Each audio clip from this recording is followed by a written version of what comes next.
મારા બધા સાથીઓને જય ભીમ, નમો બુદ્ધાય. આજે છે 75 8 ડે નો 60મો દિવસ. સૌથી પહેલા ફ્રેશ થઈને પાણી પીધું, ડ્રાય ફ્રૂટ્સ ખાઈને હું નીકળી ગયો વર્કઆઉટ કરવા.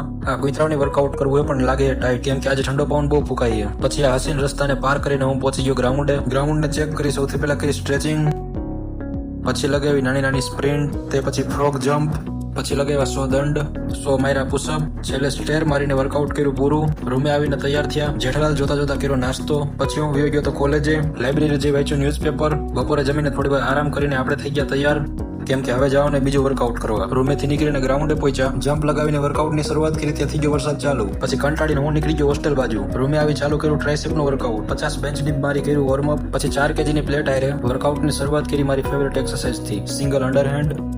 પછી 6 kgના વેઇટ આયરે લગાવ્યા ડબલ અંડરહેન્ડ. છેલ્લે ટ્રાઇસેપ કિકબેક મારી વર્કઆઉટ કર્યું પૂરું. આ છે આફ્ટર બોડી કન્ડિશન. આ છે આજનો ફોટો. વરસાદે લીધો થોડોક વિરામ. પછી આપણે તૈયાર થઈને બેસી ગયા બાબા સાહેબની આત્મકથા વાંચવા. પછી સાંજે જમીને વરસાદ થઈ ગયો ચાલુ. પાણીનો ટાસ્ક પૂરું કરીને આજના બધા ટાસ્ક થાય છે કમ્પ્લીટ. બોલો જય ભીમ, નમો બુદ્ધાય.